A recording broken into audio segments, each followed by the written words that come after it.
The blizzard had buried the Coldwater Creek road past Carpenter's Ridge when Duncan Aldred heard something no man expected in weather that could kill a horse inside.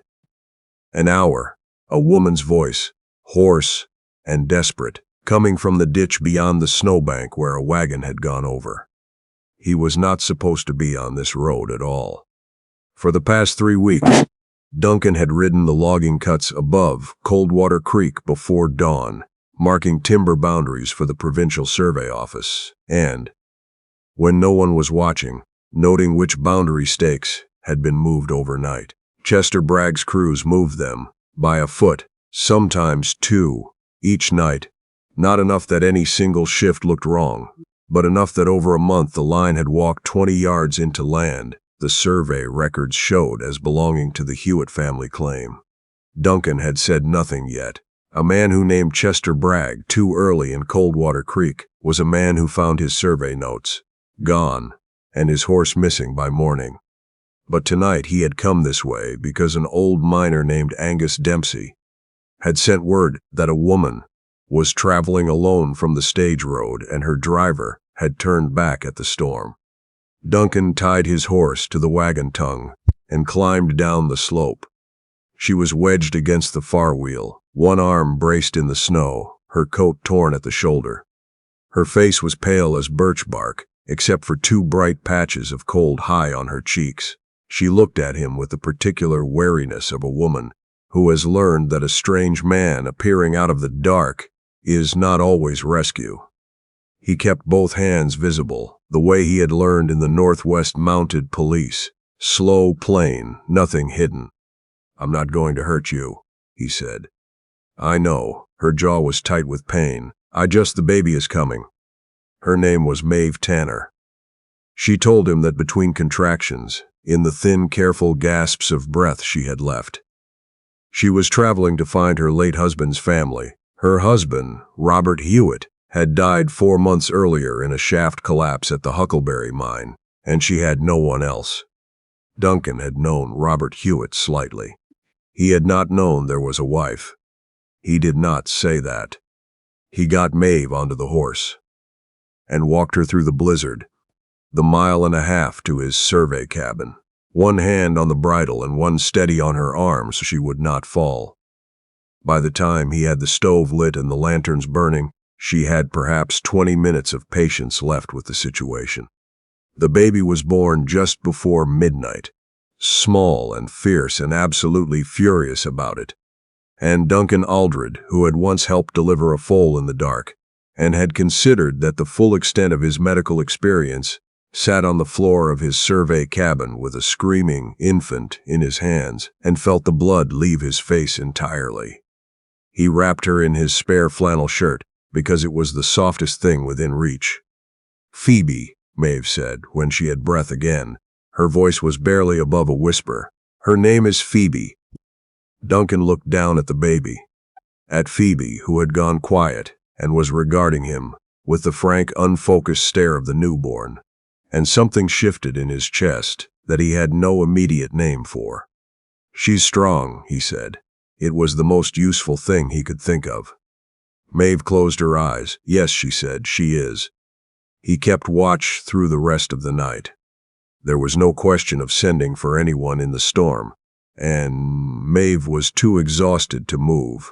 And so Duncan fed the stove and checked the frosted windows and tried not to disturb the quiet that had settled over the cabin, like something that had been waited for a long time. He knew the Hewitt family situation well enough to be careful. Robert Hewitt had filed the copper claim through his mother, Millicent Slade, before his death, which meant Millicent controlled the paperwork, the rights, and the history of it. Duncan had surveyed the claim boundary twice in the past year, and both times Millicent's solicitor had hovered at his elbow with questions that were not really questions. He knew Chester Bragg had been negotiating with Millicent for months. He did not yet know what she had agreed to. What he did know was this: a widow alone with a newborn and no legal documentation of her marriage had very little ground to stand on in a county where the same man owned the bank, the mill, and 3 seats on the town council. In the morning, When Maeve was sitting up and Phoebe was sleeping against her chest, Duncan made tea and set it within her reach without making her ask. "You said you were coming to find Robert's family," he said. He kept his voice level. "His mother," Maeve said. "Millicent. I wrote twice and she didn't reply, but I thought blood ought to matter." She looked down at the baby. "Phoebe has no one but me." Duncan said nothing for a moment. He looked at the frosted window and thought about how to be honest without frightening her before she had recovered enough to plan. "Mrs. Slade is here," he said at last, "in Coldwater Creek. I'll ride to town when the road clears." What he did not say was that he already knew what Millicent Slade would do the moment she learned of Maeve's arrival. He was right. Millicent Slade arrived at the survey cabin 3 days later in a sleigh with her solicitor beside her and 2 of Chester Bragg's mill hands on the driver's bench. She was a tall woman with a composed face and the particular stillness of someone who had decided every outcome in advance. She looked at Phoebe the way a person looks at an invoice they intend to dispute. "This is not Robert's child," she said. Her voice was perfectly level. Maeve went white. "I was his wife." "The church registry shows no record of that marriage," Millicent said.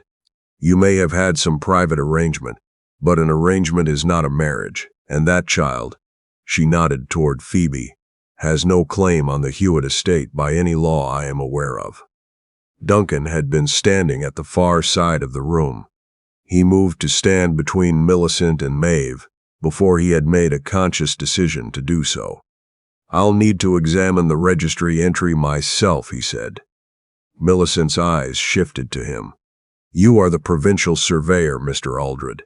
The church registry is not your jurisdiction." "No," he agreed, "but the Hewitt claim boundary is, and I have questions about that as well." Millicent's solicitor touched her arm.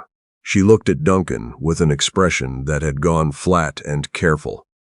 And then she turned and left without looking at Maeve again.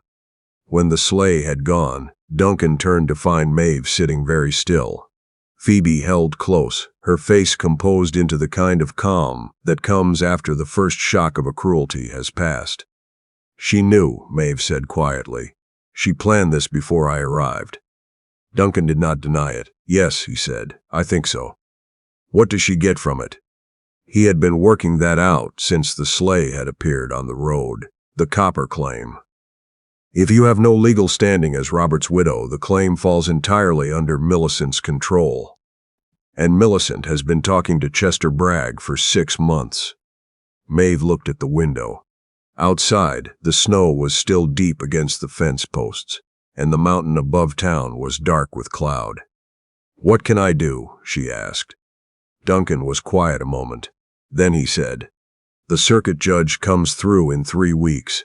If we are married before he arrives, as your legal position changes. Your name and Phoebe's both." Maeve turned and looked at him with an expression that was not quite hope and not quite fear. Something suspended carefully between the two. "You don't owe me this," she said. "No," he said, "but Phoebe deserves solid ground, and so do you." She was quiet a long moment. Then, "If I take your name, I won't be a debt to be collected later." "I'm not a man who collects," Duncan said. They were married the following week at the Coldwater Creek Church, with Reverend Fowler officiating and Angus Dempsey as witness, and Phoebe sleeping in a borrowed cradle at the front of the nave because there was nowhere else warm enough for her. The ceremony was short and plain, and Duncan released Maeve's hand the moment the Reverend finished, keeping a careful distance between them, proving by that space that what he had offered was protection and not possession. Word reached Chester Bragg's mill before they were back at the cabin. By evening, Bragg had sent a man to speak with Millicent. By the following morning, Millicent had walked in the general store and told Mrs. Polly, who told everyone that Maeve Tanner had manipulated a lonely widower into a hasty marriage to secure property she had no right to. "She came here with a dead man's baby and a story," Millicent had said. "That is not grief, that is scheming." Angus told Duncan what was being said in town. Duncan stood at the window and looked at the mountain and said nothing. But Maeve had heard. She was carrying Phoebe in from the woodpile when she caught the tail of it, and she stood in the doorway with the cold air coming in around her, and her face very still. "Does it help at all if I tell you she's wrong?" Duncan said. "No," Maeve said, "because the people listening aren't asking if she's right. They're deciding which story is easier to believe." She came inside and closed the door. "I have been here before. When Robert's family didn't come to the funeral, when his employer told me the company owed me nothing because the contract had been in Robert's name." She sat down and looked at Phoebe in the cradle by the stove. "I know how quickly a woman alone becomes whatever the room decides she is." Duncan crossed to the stove and fed it without being asked, and that was all he said. The days after that were careful and quiet. He brought in water and firewood and mended the stiff hinge on the cabin door that had needed attention since November. He did not crowd her. He did not demand warmth she had not offered. When he came back from town, he told her what he had learned, a little more each time, because Maeve had looked at him across the supper table one evening and said, "Silence can hurt as well, Duncan. Being kept in the dark isn't the same as being kept safe." He had looked at her then as if she had said something in a language he had been trying to learn for years. After that, he told her more. He told her about the moved survey stakes. He told her that Bragg had been paying the county clerk in Kamloops to delay filing any land transfers that might complicate the Hewitt claim. And he told her what Angus had shared in confidence, that Robert Hewitt had registered the marriage in Reverend Fowler's personal church registry, not at the provincial office, which was where Millicent had directed her solicitor to look. "The church registry," Maeve said. She sat forward. "If the entry is there," Duncan said, "it is legal proof. Millicent cannot have claimed it was lost, because she wouldn't have known which book it was in." Maeve's eyes were very steady. "Then we need to look." He had been thinking the same thing. But before he could answer, the sound of riders came hard from the direction of the mill road, and Duncan went to the window and looked out and felt the evening shift in a way that meant the quiet was over. Bragg's men were not subtle about it. 3 riders circled the Hewitt claim boundary in the dark, which Duncan watched from the ridge. He came back late with cold on his collar and mud on his boots, and the look of a man who had made a decision he had not yet shared.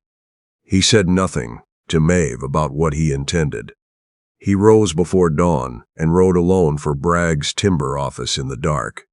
He came back the following morning with blood along his jaw and his left hand wrapped in a strip torn from his own shirt. His horse was blowing hard. He made it to the fence before his legs decided they were finished. Maeve found him there. "Don't tell me it's nothing," she said, which was exactly what he had opened his mouth to say. She and Angus got Duncan inside. By lamplight, Maeve cleaned the cuts across his cheekbone and the bruising along his ribs and said nothing harsh, though the tightness around her eyes said a great deal.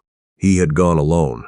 He had gone to gather proof without a word to her. He had taken the risk entirely by himself, as if keeping others out of the danger were the same thing as protecting them. "You left me with fear and no information," she said, when she had finished bandaging his hand. "I couldn't plan. I couldn't help. I could only wait and imagine the worst." Duncan looked at the stove. "I thought I was keeping you safe," he said. "You were keeping yourself separate," Maeve said, not unkindly, but plainly. "There's a difference." He did not argue. He had no argument that held up. Angus sat at the table with a cup of tea, gone cold in front of him, and looked at neither of them, which was the most diplomatic thing he had done in 60 years. That evening, while Duncan slept and Angus kept watch near the front window, Phoebe woke and would not settle. Maeve had been awake for most of the past 30 hours, and her arms were trembling with it. She stood at the cradle in the dim stove glow, too tired to sing and too stubborn to put Phoebe down. And then Duncan appeared in the doorway, pale from the bruising, one hand still wrapped, and stopped. "May I?" he said. Maeve looked at him for a long moment. Then she placed Phoebe into his arms. He held the baby with the careful, terrified reverence of a man who had not done this before, and was very aware of it. Phoebe looked up at him with the absolute patience of the newborn. Then she curled all 4 fingers around his thumb and held on. Duncan sat down in the chair by the stove, with enormous care, and did not move again for quite some time. Maeve turned away before he could see her face. She had never seen anyone look at her daughter that way before, not as a complication, not as evidence of something, as though Phoebe were simply herself, as though that were already enough. In the morning, Maeve made a decision. She wrapped Phoebe warmly and went to the church. Reverend Fowler was a careful man with a quiet office and 30 years of parish records shelved in oak cases behind his desk. He did not ask many questions, which Maeve appreciated. She explained what she needed. He found the registry for 1885, opened it to the September entries, and turned it toward her without comment. There it was. Robert Hewitt and Maeve Tanner, married the 14th of September, 1885, witnessed, signed, dated, filed in the church's own record in Reverend Fowler's hand. Millicent had sent her solicitor to the provincial registry office. She had never thought to check the church. Maeve sat with her hands folded in her lap for a moment. Then she asked Reverend Fowler if he would attend the town assembly when the circuit judge arrived, and bring the registry with him. He said he would. What Maeve did not know was that Chester Bragg had a man watching the church from across the road. He sent a rider to Millicent before Maeve was back at the cabin, and Millicent sent 2 of Bragg's mill hands to the survey cabin, with oil-soaked rags and a lit torch while Maeve was still in town. The Roper boy from the farm next over saw them on the road and ran to Angus Dempsey's door, because Angus was the kind of man a 12-year-old ran to when something was very wrong. Angus, despite 61 years of refusing to hurry, moved faster than he had since the early 70s, and he brought both Sayers brothers and a woman named Mrs. Doris Pride, who was built like a draft horse and carried a rifle as a matter of routine. They reached the survey cabin before Bragg's men reached the door. One mill hand dropped his torch in the snow when Mrs. Pride shouted him from the porch.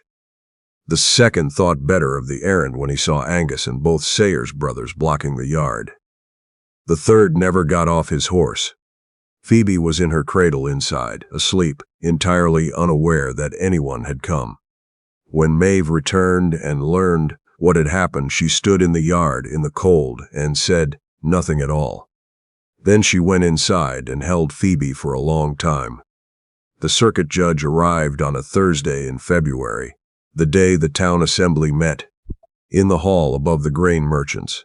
Duncan was still moving carefully from the cracked rib, but he was upright and dressed and present, and he stood beside Maeve when Chester Bragg's solicitor rose before Judge Hartley and presented Bragg's claim to the Hewitt copper boundary.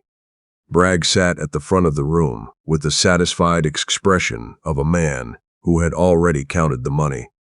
Millicent Slade sat beside him, with her hands folded and her face arranged into something that resembled composure. Maeve waited until Bragg's solicitor had finished. Then she stood. "I would like to enter a document into evidence," she said. Her voice was clear and did not shake, though her hands were cold. "Reverend Fowler's church registry for September 1885, showing my legal marriage to Robert Hewitt." Millicent's composure did not change, but something moved behind her eyes. Reverend Fowler stepped forward and laid the open registry on the judge's table. Judge Hartley examined it. He looked at the solicitor. He looked at Millicent. "Mrs. Slade," he said, "you represented to this court that no valid marriage record existed." "The provincial registry," Millicent began. The provincial registry is not the only legal record in this province, Judge Hartley said. The church registry is recognized under British Columbia statute. This entry is dated, signed, and witnessed. He set the book down. Your claim regarding the Hewitt estate succession fails. Bragg's solicitor was already whispering rapidly into his client's ear. Bragg stood. The pleasant surface of his voice had gone entirely. This woman came to this town with nothing, he said, looking at Maeve. She found herself a widower with a government position and used him. Any decent person in this room can see what she is. The hall was very quiet. Duncan stood. He crossed to stand beside Maeve, careful with his ribs, and looked at Chester Bragg with an expression that was not anger. It was something quieter and more final than anger. This woman is my wife, he said, and Phoebe is my daughter before this county and before God. He paused. I'd ask you to say what you just said one more time, Mr. Bragg, while the judge is still writing. Bragg said nothing. Angus Dempsey, from the third row, said quietly, I'd move along, Chester. The surveyor keeps very good notes about what he sees on ridge lines at night. Several people in the hall became very interested in the ceiling. Judge Hartley set his pen down and looked at Chester Bragg with the patient expression of a man who had seen this particular story in 7 different counties. Mr. Bragg, he said, I'll need to examine your claim boundary filings, and I'll need your explanation for why they differ from the provincial survey records by approximately 20 yards in 4 separate locations. Bragg sat back down. He did not say anything else. It was not over quickly. These things rarely are. There were filings and counterfilings and a period of 3 weeks during which Duncan rode to Kamloops twice and returned with records from the provincial office that the county clerk had been sitting on since October. Chester Bragg was charged with falsification of land records. When the full scope of Millicent's arrangement with Bragg was established, she had agreed to deed him the Hewitt claim in exchange for a share of the mine profits, in exchange for his help making Maeve disappear quietly from the county. She was removed as administrator of the estate by court order. The town did not treat Millicent cruelly, but it treated her honestly, which was worse. Reverend Fowler, from the pulpit the Sunday after the assembly, spoke about the difference between protecting a family name and honoring a family. He did not use Millicent's name. He did not need to. The same people who had heard Gideon's, Millicent's, whispered words in the general store now heard a different account. They heard how Maeve had found the evidence herself, how she had kept Angus's testimony in her coat when she rode to town, how she had stood before a circuit judge and said, plainly, that the law did not begin with a lie. Several of those people were quiet about it afterward in a way that meant they were thinking. Millicent left Coldwater Creek before the end of March. No one saw her go. Spring came slowly, the way it does in the mountains, not all at once but in arguments. Warm days followed by late frosts, the creek running high under ice that was giving up the fight. Phoebe grew. She was small but stubborn, which Maeve said was a Tanner quality, and which Duncan suspected was simply a Phoebe quality, already entirely its own thing. The copper claim was held in trust for Phoebe, under Maeve's administration, with Duncan listed as surveyor of record. It was a modest income, but it was solid, and more importantly, it was theirs. Not borrowed, not conditional on anyone else's goodwill. Duncan had begun adding a room to the south side of the cabin in late March, where the afternoon light came in strongest. He had not asked Maeve's opinion on the framing before he started. She had come outside and watched him work for several minutes before she said, "You'll want another window there, otherwise it'll be dark by 2 o'clock come January." He had put the window in. One evening in April, when Phoebe was asleep, and the last light was still gold on the mountain, and the creek was loud with snowmelt, Maeve came and stood beside Duncan at the fence where he was watching the valley go dark. I don't know when I stopped being afraid of this, she said. She was not looking at him. She was looking at the cabin, at the new room framed in pale wood, at the lantern in the window, at the smoke from the chimney they kept burning now, because someone was always home. Of what? Duncan said. Of staying, she said. She turned then and looked at him, and there was nothing in her face. She was trying to hold back. He did not reach for her. He waited as he had learned to wait, not with patience exactly, but with a kind of stillness that left room for whatever she chose. She stepped close and kissed him, and it was not the kiss of a woman paying a debt. It was not the kiss of someone grateful to have been pulled from a ditch. It was the kiss of a person who had looked at every available road and turned back toward the one that mattered, not because it was safe, but because she had decided to trust what had been done rather than what had been promised. Inside the cabin, Phoebe slept through it entirely, which was probably for the best. Later that evening, with the fire burning low and Phoebe in her cradle and the mountain dark outside, Maeve sat at the table and looked across it at the man she had married in a blizzard, and stayed for by choice. Angus told me you rode out every morning for 3 weeks before I arrived, she said, watching Bragg's cruise. Yes, Duncan said. You would have done something eventually, even without me. He thought about that honestly. I would have tried, he said, but I would have done it alone, which isn't the same thing. Maeve looked down at her tea. No, she said, it isn't. Outside, the creek ran on through the dark, and the mountain held its last snow through one more night, and the lamp in the survey cabin burned well past midnight, which the neighbors noticed in the quiet way that people in small valley towns notice such things, as a sign not of trouble but of a house where someone had finally found a reason to stop going to bed early. That was enough. For that season, it was more than enough. Some homes are not built from timber and good intentions alone. Some are built from the moment two people who have been carrying their grief separately decide, not all at once and not without fear, to set it down in the same place, and find, in the setting down of it, that there is room in their hands at last for something new. Thank you for listening to this story all the way through. If it stayed with you, please like and share. It truly helps this channel reach more people.